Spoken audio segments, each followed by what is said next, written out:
Welcome back once again. Program के हिस्से में जी वो स्टूडेंट्स जो कि बहुत मुश्किल से कहते हैं कि जी हमारे लिए कॉलेज यूनिवर्सिटी जाना मुश्किल हो चुका है, क्योंकि अब हमारे ऊपर जिम्मेदारियां हैं, होनी भी चाहिए, अपनी रिस्पॉन्सिबिलिटीज़ को समझना भी चाहिए, बट पढ़ाई का कोई नेमुल बदल नहीं है। तालीम हमेशा जारी रखनी चाहिए जहाँ तक भी आप कर सकते हैं।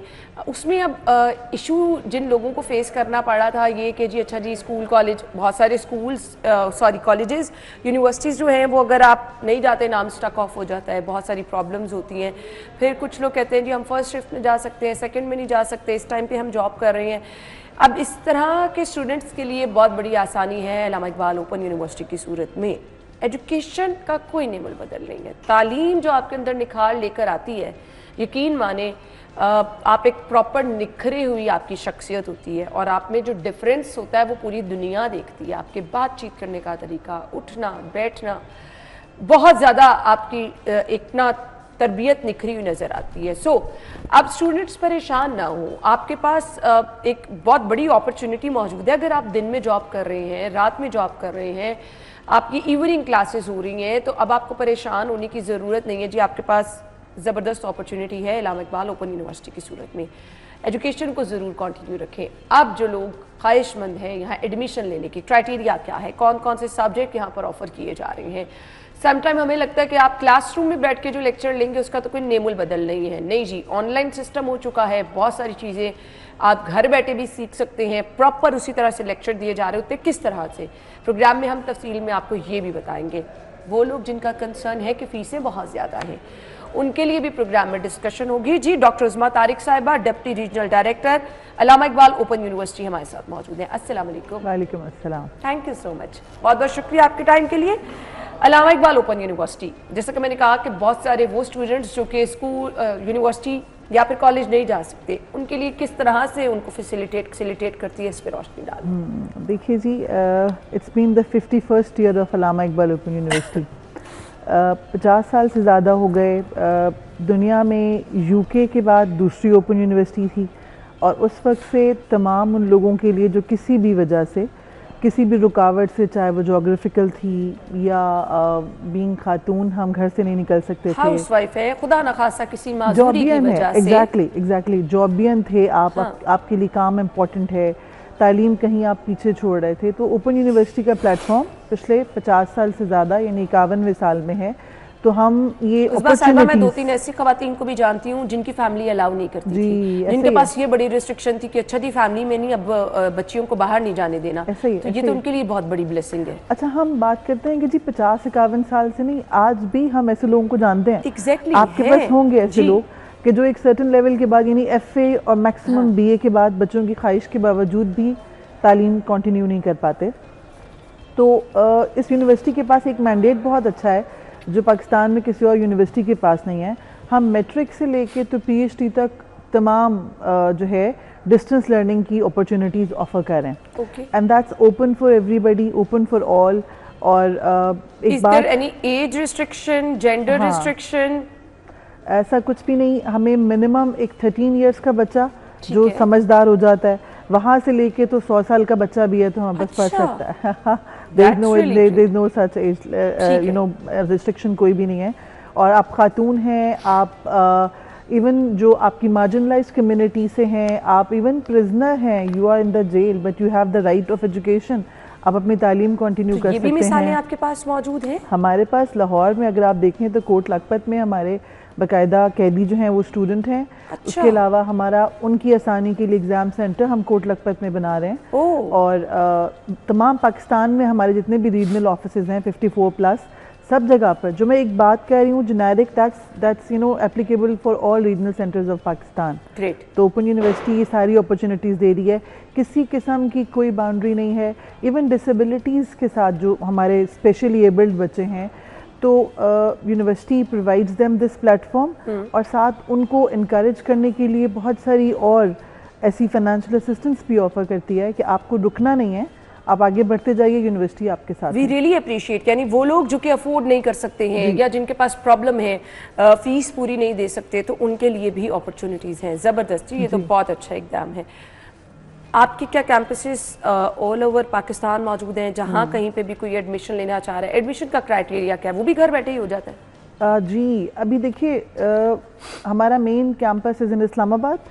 इस्लामाबाद से with 54 regional offices across the country, तमाम सूबों के अंदर हमारे ऑफिसेज मौजूद हैं जो स्टूडेंट्स को फैसिलिटेट कर रहे हैं। ओके। अच्छा, जब से डिजिटाइजेशन आई है तो अब उसके अंदर एक आसानी क्या है, पहले शायद स्टूडेंट को घर से चल के एटलीस्ट प्रॉस्पेक्टस लेने आना पड़ता था। अब अगर सिर्फ एक मोबाइल हाथ में आपके है तो उस मोबाइल के ज़रिए अपना आप एडमिशन घर बैठे भेज सकते हैं। इसमें कोई मतलब रॉकेट साइंस वाला काम नहीं है। आपको अपने आईडी कार्ड से लेके अपने इमेज जो फोटोग्राफ होता है उन सबको अपलोड करना है, अपने पर्टिकुलर्स देने हैं। आपका जब चलान फॉर्म जनरेट होता है तो यू कैन इवन पे इट, आपको बैंक जाने की भी ज़रूरत नहीं है।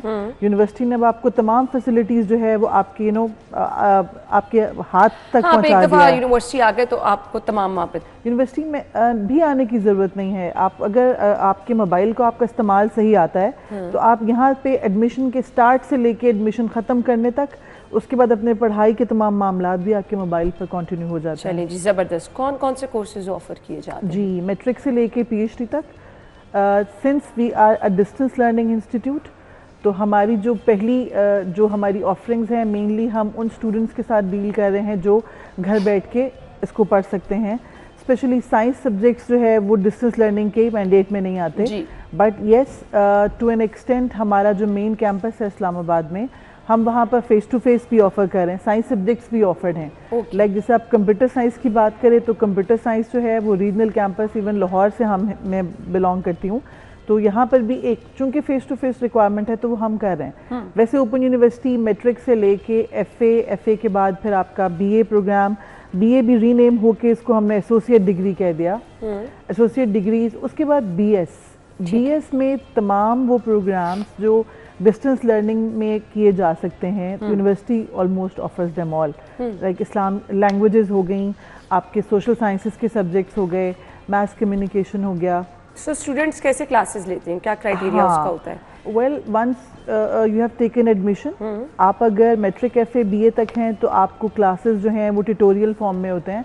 लाइक आफ्टर 14 डेज आपके घर के पास कोई एक सेंटर होता है जहाँ पे इट्स नॉट कंपल्सरी, अगर आपको लगता है कि आपको ज़रूरत है तो आप जाके क्लासेस ले सकते हैं। वो स्पेशल क्लास ऑफर की स्पेशल क्लास ऑफर होती है। अच्छा, बीएस ऑनवर्ड ऐसा होता है कि आपकी क्लासेस जो हैं उनको हम वर्कशॉप्स का नाम देते हैं। अभी स्टूडेंट्स को घर बैठे ये सब फैसिलिटी मिल जाती है, या बाज़ औक़ात लोग अपनी जॉब पर भी हैं तो वहाँ पर बैठे हुए भी आधा पौना घंटा ऑलमोस्ट घंटे की क्लास उनको लेनी होती है।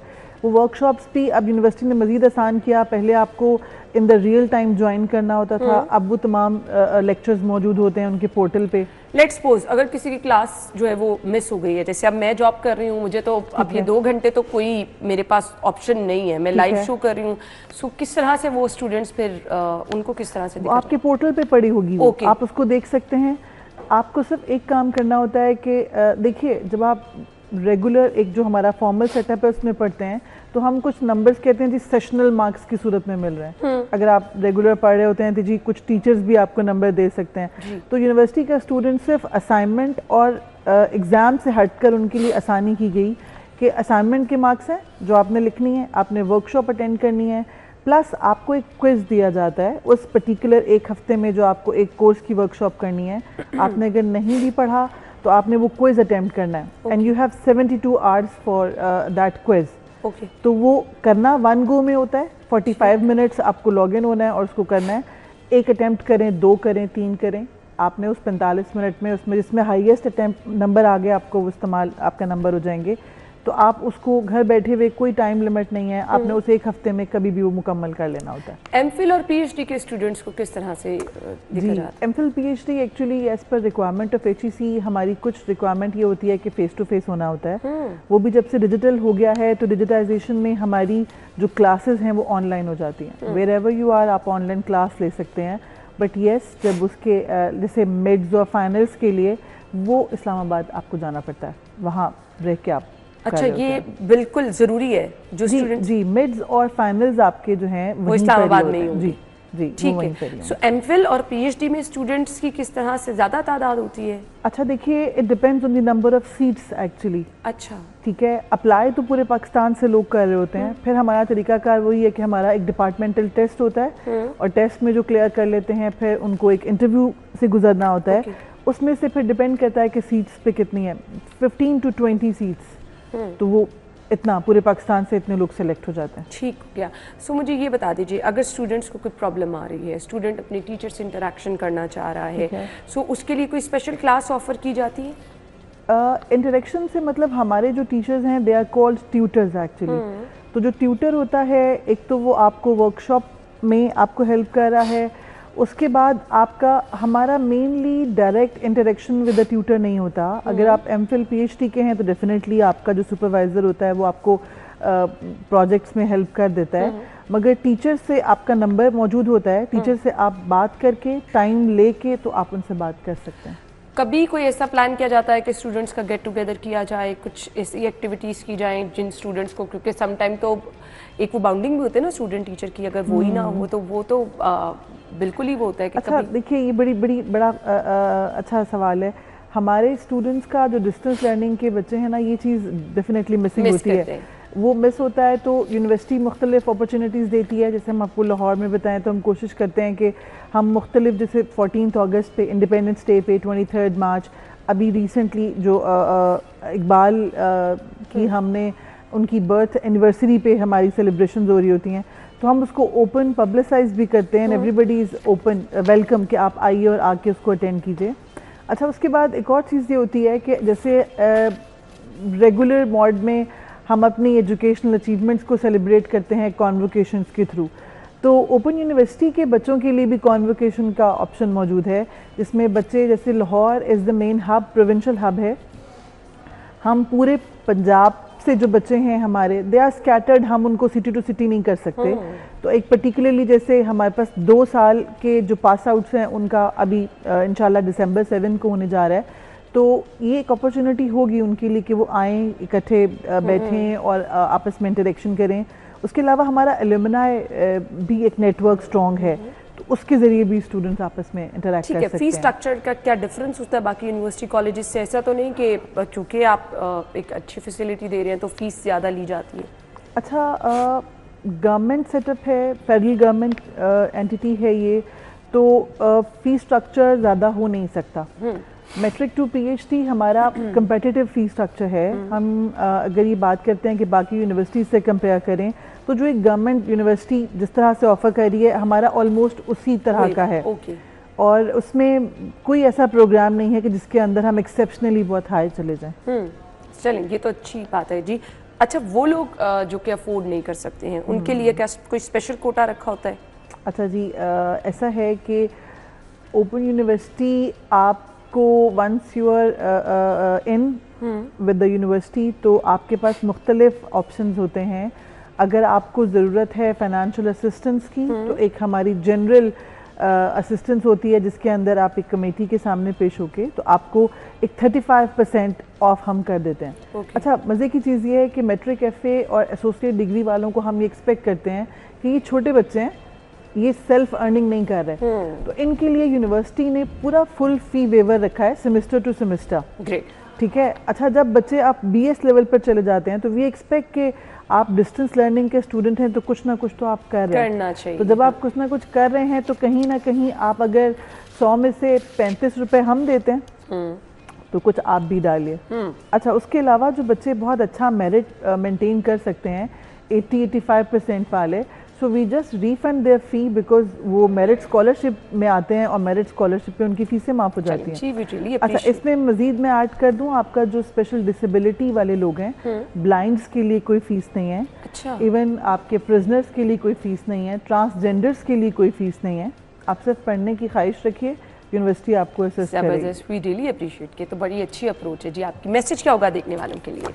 जी, देखिए, आप ओपन यूनिवर्सिटी एक ऐसा प्लेटफॉर्म है कि दैट्स ओपन फॉर एवरीबडी। आप कहीं भी मशरूफ़ हैं। आपने बड़ी खूबसूरत बात इंट्रो में की थी कि आपकी पर्सनैलिटी को हर सूरत में ग्रूमिंग की ज़रूरत है, और वो तालीम ही वो वाहिद जेवर है जिससे आप एक खूबसूरती अपनी निखार ला सकते हैं अपनी पर्सनैलिटी में। तो university platform is open for everybody, और पाकिस्तान में कहीं भी आपकी कोई ख्वाहिश है, इवन इंटरनेशनली भी अगर आपके कुछ लोग मौजूद हैं, तो ओपन यूनिवर्सिटी का इंट्रोडक्शन ज़रूर उनको दीजिए, बिकॉज इट्स फ्रॉम गवर्नमेंट। और हमारी ख्वाहिश ये है कि पाकिस्तान की लिटरेसी रेट के अंदर जितना हम अपना कंट्रीब्यूशन डाल सकें तो हम अपनी कोशिश करें। Thank you so much, good luck, बहुत बहुत शुक्रिया। Thank you so much. हम ब्रेक के बाद आपको ज्वाइन करेंगे, स्टे विद अस।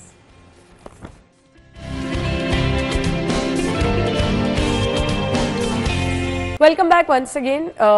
अहम टॉपिक है जी आज का, क्योंकि हर दूसरा बंदा मुझे नजर आ रहा है एक मसले के साथ, मर्दों में भी, खवातीन में भी, इवन बच्चों में भी। इशू क्या है कि जी बाल फ्रीक्वेंटली गिरते जा रहे हैं।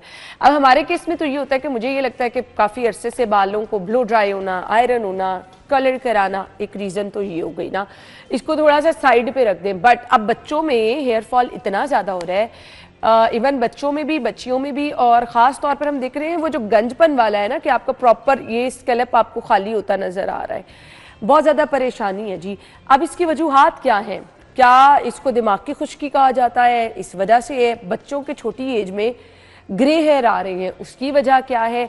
अच्छा, नॉर्मली जब हम नहा रहे होते हैं ना तो बाल गिरते हैं, आप देखते भी, अच्छा जी बाल टूट रहे हैं, बाल गिर रहे हैं, सो हम समझते हैं ये नॉर्मल है। आप ब्रश कर रहे हैं, कंघी कर रहे हैं, बाल आप में उतर रहे हैं, बट नॉर्मल ये कब तक है? कितने बाल उतरे हैं तो ये नॉर्मल है, कितने बाल उतरे हैं तो अब आपको जी परेशान होने की ज़रूरत है। वजूहात इसकी क्या होती हैं? कुछ तो जीन्स का अमल दमल होता है ना, आप देखते कि फादर के बाल कम थे तो आगे से बच्चों के भी बाल कम हैं, और अगर घने हैं तो फिर वो एज के साथ गिरना शुरू हो जाते हैं। इसके लिए आपको करना क्या है? बहुत सारे लोग हेयर ट्रांसप्लांट फौरी करा लेते हैं, उससे पहले भी क्या हल हो सकता है और हिकमत में इसका हल क्या है? आज के शो में हमने आपको ये बताना है जी। प्रोफेसर हकीम मोहम्मद इसहाक सुल्तान साहब ने ज्वाइन किया है। अस्सलाम वालेकुम हकीम साहब। वालेकुम अस्सलाम। हकीम साहब, बहुत ज़्यादा ये ट्रेंड हम देख रहे हैं, ख़ास तौर पे बच्चों में बालों का गिरना बहुत नॉर्मल होता चला जा रहा है, और वो फिर सिचुएशन यहाँ तक पहुँच जाती है कि गंजपन की तरफ आ जाते हैं। क्या रीज़न है इसकी? फर्स्ट ऑफ ऑल तो हमें इल्म होना चाहिए कि हमारे बाल गिरते क्यों, क्या हर चीज़ है उसकी एक नॉर्मल लाइफ है, जब वो नॉर्मल लाइफ पूरे करेगा देन उसके बाद उससे उतरना भी जैसे बाल हैं। इसी तरह अगर किसी शख्स के 100 के राउंड अबाउट डेली बाल गिरते हैं तो उतने वो नए ग्रो भी फॉलिकल से कर जाते हैं, उनको गंज नहीं कहाता। अच्छा। लेकिन यह अगर उससे ज़्यादा गिरते जा रहे हैं और आपका स्कल्प जो है वो नज़र आ रहा है कि ऐसा होते जा रहा है, तो फिर हम उसके कहें ये आप गंजपन की तरफ जा रहे हैं, और उसके बहुत सारी रीज़न्स होती हैं। बच्चों में जैसे आप बात कर रहे थे कि बच्चों में इसकी क्या वजह है, सबसे बड़ी आजकल न्यूट्रिशन डेफिशिएंसी है। अच्छा। बच्चों को माँ प्रॉपर डाइट नहीं दे रही, बच्चे एक कप चाय लेते हैं और चल पड़ते हैं, सलांटियाँ खा ली, कुरकुरे खा लिए और फास्ट फूड खा लिया और चल पड़े, प्रॉपर डाइट नहीं ले रहे, उनमें न्यूट्रिशन डेफिशिएंसी आती जा रही है, जिसकी वजह से उनके बालों को चूंकि प्रॉपर तौर पर न्यूट्रिशन नहीं मिलती। हमें न्यूट्रिशन में खास तौर पर बालों की ग्रो के लिए किस चीज़ का ख्याल रखना है? हमें एक बैलेंस डाइट लेनी पड़ेगी, जिसमें प्रॉपर प्रोटीन होगी, प्रॉपर फैट्स होंगे, प्रॉपर कार्बोहाइड्रेट्स होंगे, मिनरल्स होंगे, पानी का पूरा हमने मिकदार में लेना होगा। जब तक हम जो है बैलेंस डाइट नहीं लेंगे, आपकी बॉडी का कोई सेल भी प्रॉपर काम नहीं करेगा। ये तो हेयर फॉलिकल्स हैं। अच्छा, हेयर फॉल होने की क्या एक बहुत बड़ी वजह ये जो खुश्की जिसको हम कहते हैं, और कुछ लोगों के तो सर में इतनी भरी हुई खुश्की होती है कि कपड़ों पे गिरी हुई नजर आ रही होती है। फिर कुछ लोगों का स्कैल्प जो होता है हकीम साहब बड़ा वो ऑयली होता है, एक दिन बाल वॉश किए तो अगले दिन ही बाल ऐसे लगते हैं जैसे बालों में तेल लगा लिया है। तो ये दोनों वजूहात भी बाल गिरने की होती है? इसकी बहुत सारी इसकी वजूहात हो सकती है। उनमें से मैंने बहुत से ऐसे लोगों को देखा है जिनके मिजाज के अंदर रतूबात की बहुत ज़्यादती होती है। अच्छा। जिसकी वजह से बहुत अर्ली स्टेज के अंदर उनके बाल जो ग्रे होना शुरू हो जाते हैं। उनके अंदर वो जो मादा है जो बालों को ब्लैक करता है, उसकी पैदाइश कम हो जाए, मेलानिन जो है वो कम पैदा हो रहा होता है, वही तो बेसिकली आपके ब्लड से आपके बालों की तरफ फ्लो करता है और आपके बालों को कलर देता है। ठीक है। जिसे हम अपनी तिब्बकी ज़बान में कहते हैं इनको मिजाज बलगमी हो गया है, यानी ऐसी ख़िज़ाओं के इस्तेमाल जो बलगम रतूबात को ज़्यादा पैदा करने वाले थे, उसकी वजह से उनके बाल जो है वो बिल्कुल अर्ली एज के अंदर ग्रे होना शुरू हो गए। तो ये ग्रे हेयर का इलाज है? जी बिल्कुल है। हम रतूबात को जब इतदाल पे लाते हैं तो 100% बाल ग्रे होते हैं। अच्छा, और इवन इसकी तरफ आएंगे, ये बड़ी ज़बरदस्त हकीम साहब ने बात बता दी। अगर आपके छोटी एज में तो आप कोई कलर ना लगाएं प्लीज़, उससे बाल ज़्यादा ख़राब होंगे। हकीम साहब इलाज बताएंगे आगे चल के ग्रे हेयर का। अब गिरते हुए बालों का क्या इलाज? गिरते हुए बालों का जो बच्चों में है वो तो मैं न्यूट्रिशन डेफिशिएंसी पे, और जो बड़े लोगों में जो बढ़ते हैं उसकी एक तो जैसे आप जेनेटिकली हो सकता है कि आपके पेरेंट्स हैं, अगर उनमें इस तरह का पैटर्न है बालों का तो डेफिनेटली हमें आपका आएगा।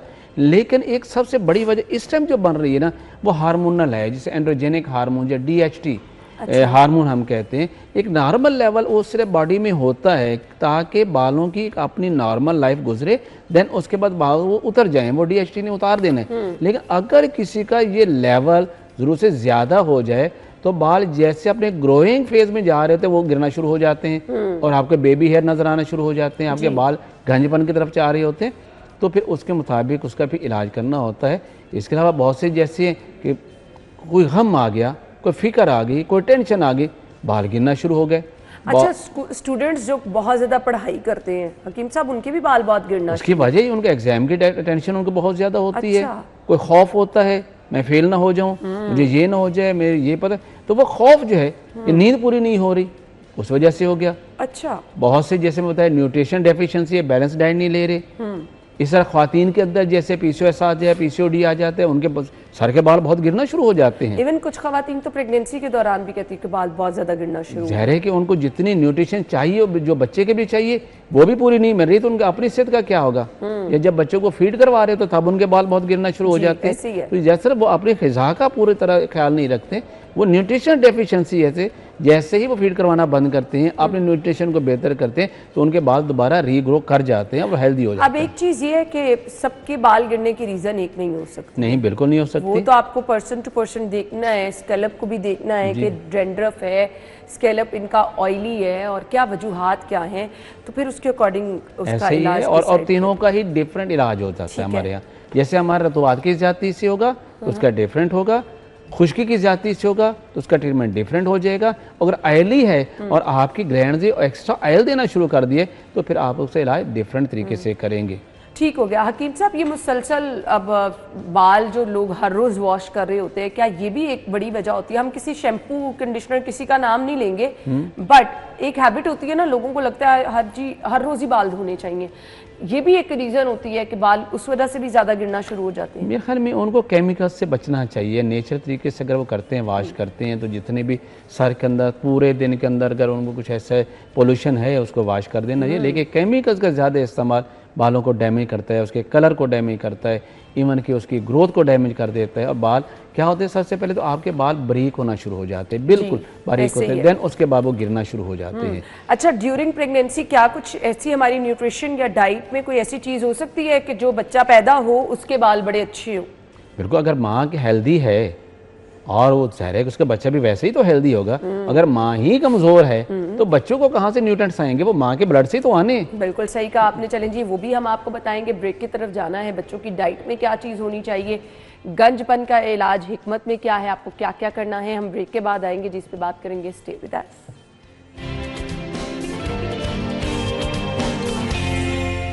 Welcome back once again. हकीम साहब पूरी तैयारी कर चुके हैं, आप लोग भी पूरी तैयारी कर लें, कॉपी और पेंसिल पकड़ लें, हाथ में जो जो चीज़ें आते हैं लिख लें, क्योंकि थोड़े से मुश्किल नाम होते हैं ना ये।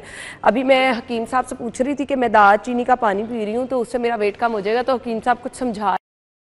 आगे चल के हम बात करेंगे, आज का टॉपिक हमारा नहीं है, बट वो लोग जिनके बाल कम हैं, जिनके बाल उतर रहे हैं, जो लंबे घने बाल चाहते हैं, उनके लिए, क्योंकि मैं लंबे घने बाल चाहती हूँ तो वो थोड़ा सा हम बाद में बात करेंगे। अभी हम गंजपन का इलाज जो है वो डिस्कस करने वाले हैं, तो आप लोग लिख लीजिएगा, साथ साथ चीज़ें हकीम साहब की तरफ में चलूँगी। हकीम साहब, मुकम्मल तौर पर जो लोग गंजपन का शिकार हो रहे होते हैं, क्या करना है उनको?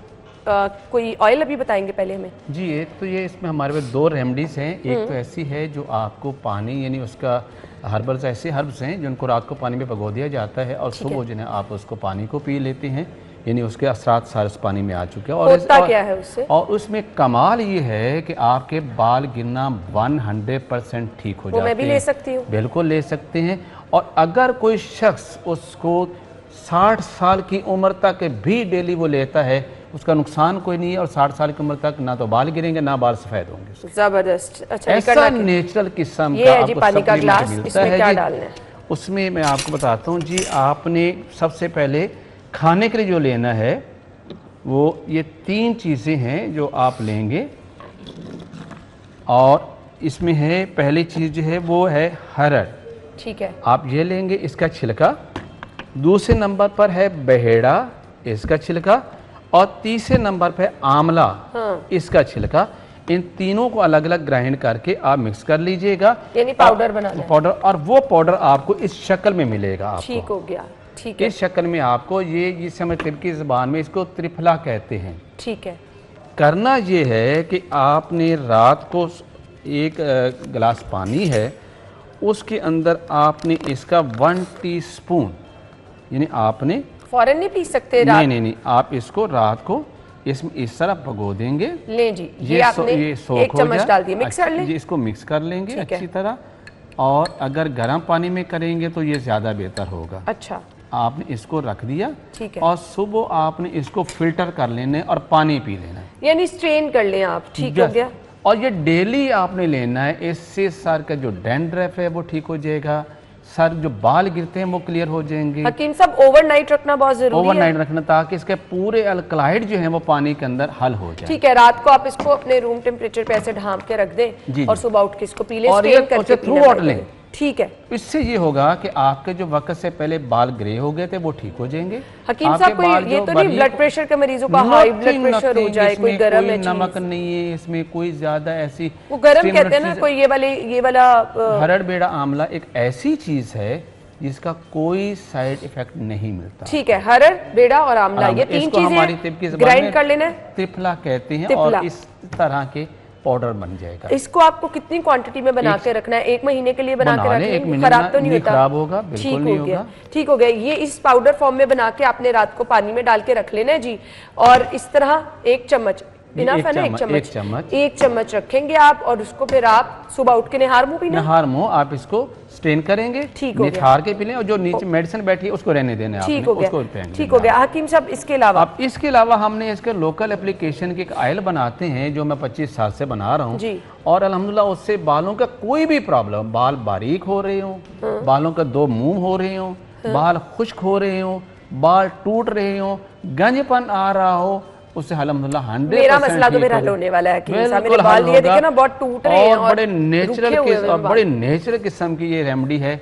आप कोई भी घर में बना सकते हैं, थोड़ा सा वेट करना पड़ेगा इसको तैयार करने में, बट एक दफा तैयार हो गया 1 साल के लिए आपके लिए सफिशिएंट है। नेक्स्ट ईयर फिर बना लीजिए। करना पड़ेगा, टाइम मैं बताता हूँ आपको। आपने ये आंवला ताजे लें, कोई खास सीजन में आते हैं, आप पूरे साल तो मिलते नहीं है। अच्छा, आपने ये आंवला लेना है, इसको थोड़ा सा तोड़ लेना है, यानी इसको थोड़ा कर लें। इसको 1 किलो ये लेना है, और 1 स्टांक आपने बेरी के पत्ते लेने हैं, इस तरह के होंगे, फ्रेश मिल जाएं तो वेल एंड गो, अगर ड्राई करके रख लें तब भी ठीक है। रखते हैं इसमें थोड़े ये इस तरह। अच्छा, ये तो ड्राई है, ये ड्राई है, ठीक है। अगर ड्राई मिल जाए ये तो यह है कि 1 स्टांक, ये देखें जी। और अगर आपको ताज़ा मिल जाते हैं तो भी आप इसको तकरीबन फिर 1 पाव के लगभग ये ले लेते हैं, तो खुश्क होकर इतना रह जाता है।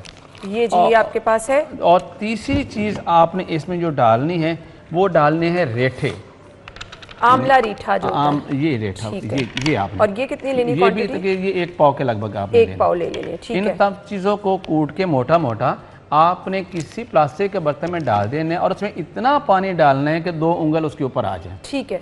और ऊपर कपड़ा ढांप लेने, और दिन में एक बार इसको हिला दें। 2 महीने के अंदर ये पड़ा इसका सारी चीज़ें उसमें गल जाएंगी। इसको 2 महीने रखना है? 2 महीने रखना है, ताकि सारी चीज़ों के असरात उसमें चले जाएं। आप एक जग ले सकते हैं, जग है, कुछ भी है, शीशे का ले लें, प्लास्टिक का ले लें, उसमें रखें, और एक दिन में एक बार हिला दिया करें। ठीक है। 2 माह के बाद इनको अच्छी तरह हाथ से मलना है, और आपने इसको फिर स्टेन कर लेना है। ओके।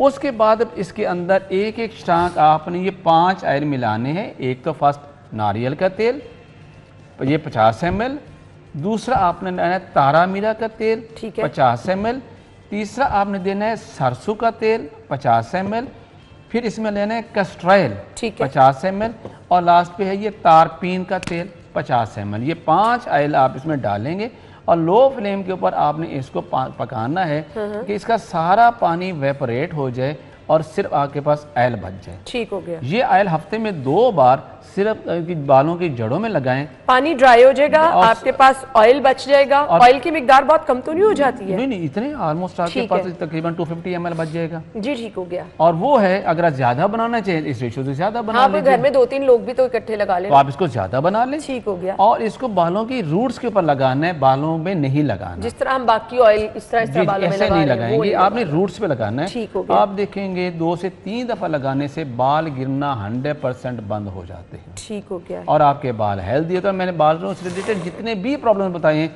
इस साइल से 100% ठीक होता है। और ये मैं 25 थोड़ी सी मेहनत करनी पड़ेगी, टाइम टेकिंग है, क्योंकि ये जो 2 महीने आपने इसको पानी को रखना है ना जी, तो वो थोड़ा सा टाइम टेकिंग है। उसके बाद 5 मिनट का काम है, वो बाकी है और ये क्लियर हो जाएगा। ठीक हो गया। एक तो आपने रेमेडी मैंने बताई खाने के लिए जी, उससे इंटरनल न्यूट्रिएंट्स इसको बालों के मिलेंगे। ठीक है। और एक्सटर्नल तौर पे स्कैल्प की जितनी भी स्कैल्प की जितनी प्रॉब्लम्स होंगी वो इससे क्लियर हो जाएगी। ऑल टाइप, कुछ लोगों की बड़ी ऑयली स्किन होती है। भी देखा मैंने इसमें ऐसे इंग्रेडिएंट्स डाले हैं, इवन के वो ड्राई हों, वो वेट हो, वो बहुत ज़्यादा गर्मी वाले हों, तमाम के लिए ये बेहतरीन ऑयल है। घर का हर फर्द इस्तेमाल कर सकता है और रिजल्ट 100% मिलेंगे। क्योंकि ये मेरा वेल एक्सपीरियंस ऐसे ऑयल मैं बना के देता हूँ।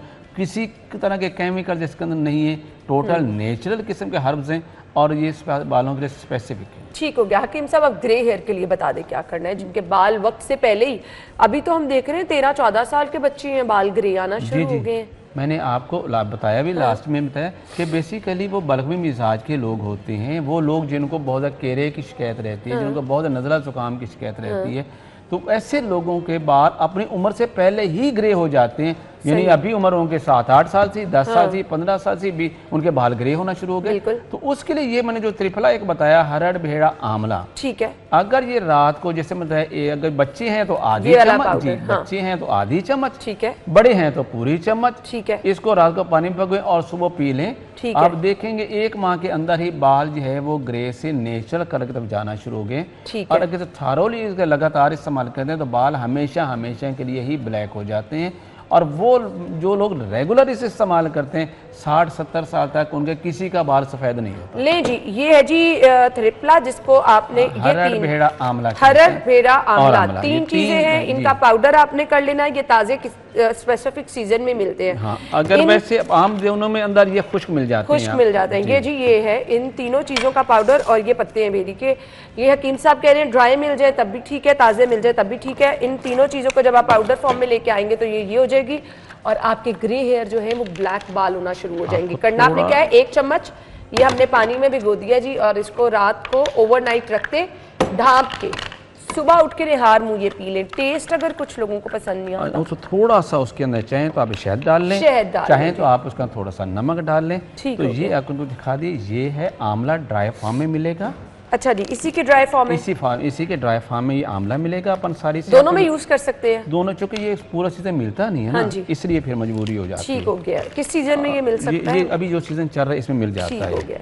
और दूसरे नंबर पे ये हरीड़ है, ये आपने नहीं, और तीसरे नंबर पे ये आंवला है। ठीक है, इनके छिलके उतार लेने, इनके अंदर जो इसके जो गुठली होती है वो आपने फेंक देनी है और पाउडर इस शक्ल में आपको बन जाएगा। ठीक हो गया। तो ये आपके ग्रे जो हेयर है बिफोर द एज आ गए हैं वो ठीक हो जाते हैं, मगर अगर एज के मुताबिक भी आए हैं तो इसको इस्तेमाल करने से कुछ अरसे बाद वो भी ब्लैक होना शुरू हो जाता है। ठीक है। बच्चों के जिनके घुंघराले बाल होते हैं जी जी, वो हमेशा खुश्की और खुश्की की वजह से होते हैं। अगर वो अपने हिसाब से सिर्फ देसी घी का इस्तेमाल कर लें तो उनका ड्राइनेस खत्म हो जाएगी और वो जो घुंघराले बाल है वो बिल्कुल स्ट्रेट होना शुरू, नेचुरल वे से स्ट्रेट हो जाएंगे। जबरदस्त। सिर्फ देसी घी, लेकिन हो प्योर, और गाय का हो तो ज्यादा है क्योंकि उसके अंदर सल्फर की मिकदार ज्यादा होती है बनस्बत भैंस की। चलिए ठीक हो गया, उससे ही उनको ठीक हो गया। हकीम साहब, वो लोग जिनके बाल जो है वो ड्राई रहते हैं, खुश्क रहते हैं, कंघी करें तो टूटते बहुत ज्यादा है, उनके लिए कोई ऑयल, यही ऑयल इस्तेमाल कर सकते हैं? सबसे सफिशिएंट है ऑयल जो है ना, ये लाजमी इस्तेमाल करना है। क्योंकि जब खुश्की होती ही तभी है कि जब आपके जो स्कैल्प जो आपके जो ग्लैंड्स हैं वो प्रॉपर ऑयल नहीं दे रहे होते। जब आप इस चीज़ का मसाज करते हैं तो ऑटोमेटिकली वो अपना ऑयल देना शुरू कर देते हैं और बाल जो है वो खुश्की उनकी हफ्ते में कितनी दफ़ा ये ऑयल? मैक्सिमम 2 दफ़ा, इससे ज़्यादा 2 दफ़ा लगाना है। और आपने बालों को बड़ा जर्नली मसाज करके? जी बिल्कुल, थॉरली इसके मसाज करना है, इसके रूट्स मसाज करना है। आप उसका एक वॉश कैसे करना है? एक तो पेनिट्रेट हो जाए और सेकंड ये हो कि इसके अंदर थोड़ा सा ब्लड सर्कुलेशन भी इस तरफ ज़्यादा हो जाए। ठीक हो गया। और अगर आपने इसको वॉश करना है तो उसके लिए यही है कि आपके पास बड़ा अच्छा सा फार्मूला ख्वातीन जानती भी हैं, जिसमें रेठा है, आंवला है और सिकाकाई है। ठीक है। ये 3 चीज़ें अगर रात को पानी में भिगो दी जाए, सुबह उनको अच्छी तरह शेक करके उसका बिल्कुल झाग बन जाएगी, उससे अगर बालों को पहले स्प्रे कर लें और 15-20 मिनट बाद उसको धो लें तो मुकम्मल तौर पे बालों की सफाई भी हो जाती है। रेठे से अच्छा बालों की सफाई करने वाला कोई नहीं, इसे हम सूप नट कहते हैं। ज़बरदस्त जी, थैंक यू सो मच हकीम साहब, आपके टाइम का बहुत बहुत शुक्रिया। ये बहुत ज़बरदस्त चीज़ है मेरे ख्याल से, ये जिसको हम कहते हैं ना कि आप जाएंगे कहीं पे डॉक्टर पे टाइम लेंगे, हकीम साहब पे, तो ये आपकी सहूलत के लिए हम यहाँ पे ये शो रखते हैं ताकि आपको आसानी हो जाए। जो भी आपके मसाइल हैं, गंजपन का अगर आप शिकार हैं, बच्चे जिनके बाल बहुत ज़्यादा गिर रहे हैं, फिर ख़वातीन जिनमें रूखे बालों का प्रॉब्लम है, ये ऑयल हकीम साहब ने बता दिया है और फिर ये सभी लोग इस्तेमाल कर सकते हैं। आपके बालों की ग्रोथ भी अच्छी हो जाएगी। अगर ग्रे हेयर का मसला है तो वो भी हल होना शुरू हो जाएगा। बहुत बहुत शुक्रिया हकीम साहब आपके टाइम का। हमें आपने फीडबैक ज़रूर देना है। अगर आपका कोई इशू है, आपको लग रहा है कि हेल्थ रिलेटेड कोई इशू चल रहा है और आप हिकमत के थ्रू उसका इलाज चाह रहे हैं, तो हम जी यहाँ पर आपके लिए मौजूद हैं। हम ज़रूर अपने मेहमानों को बुलाएंगे, आपका इशू डिस्कस करेंगे। हम ब्रेक के बाद आएंगे, आपने कहीं नहीं जाना, हमारे साथ रहना है। Welcome back. जिनकी बर्थडे है जी उनको हम विश करने जा रहे हैं। सालगिरह है जी मोहम्मद तैयब की, हसनैन बिन नदीम की, बरीरा की और इसके बाद जी आरफीम की बर्थडे है, रेहान रियाज की बर्थडे है और अली रज़ा। आप लोगों को बहुत बहुत मुबारकबाद, हैप्पी बर्थडे।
अच्छा जी, वंस अगेन हैप्पी बर्थडे। जिनकी सालगिरह कल है वो अपनी पिक्चर्स भिजवा दें, प्रोग्राम का हिस्सा बन जाए। आपकी सालगिरह को भी हम ऐसे ही स्पेशल बनाएंगे। स्क्रीन पर नंबर दिखा दें, जिस नंबर पर आप अपनी पिक्चर भिजवाएंगे और प्रोग्राम में शामिल हो जाएंगे। तलहा की तरफ चलना है, जिनके पास है आज की रेट लिस्ट। सब्जियों के रेट आपको बताएंगे ताकि आप मार्केट में जाएँ तो आपके लिए आसानी हो जाए। ऑल्दो अभी शिकायत तो हर जगह से यही आ रही है कि सब्जियों के रेट ज़्यादा हैं, तो रेट लिस्ट की तरफ चलते हैं। Over to you Talha. सब्जियों की सरकारी कीमतों में इजाफा करके ओपन मार्केट में बेचा जा रहा है। प्राइस कंट्रोल मजिस्ट्रेट आज भी जो सरकारी कीमतों का इतलाक है वो करवाने से कासिर नज़र आ रहा है। अगर मैं बताऊं तो सरकारी कीमतों के हिसाब से आलू की सरकारी कीमत 80 रुपये मुकर्रर की गई है, लेकिन 100 रुपये फ़ी किलो तक बेचा जा रहा है। प्याज की सरकारी कीमत भी 80 है, मगर 100 रुपये फ़ी किलो तक बिक रहा है। लेकिन टमाटर की बात की जाए तो 145 रुपये फ़ी किलो बिकना चाहिए, लेकिन तकरीबन 155 रुपये का इजाफा करके 300 रुपये फ़ी किलो तक बेचा जा रहा है। बाकी लहसन की सरकारी कीमत 205 है, मगर 250 रुपये फ़ी किलो तक बिक रहा है। अदरक की सरकारी कीमत जो चाइना का है वो 495 है, मगर वो भी जो है वो 700 रुपये फ़ी किलो तक बिक रहा है। इसके बाद अगर बैंगन की बात करें तो बहुत 62 रुपये की बजाय 80 रुपये, बंद गोभी 128 रुपये की बजाय 150 रुपये, फूल गोभी 119 की बजाय 140 रुपये। इसके बाद अगर मटर की बात की जाए तो मटर 300। ठीक है जी, बहुत बहुत शुक्रिया तलहा, आपने आज की रेट लिस्ट में बताई। अपना ख्याल रखिएगा। हमारी और आपकी कल मुलाकात होगी सेम टाइम पर। इजाज़त दीजिए, अल्लाह हाफ़िज़।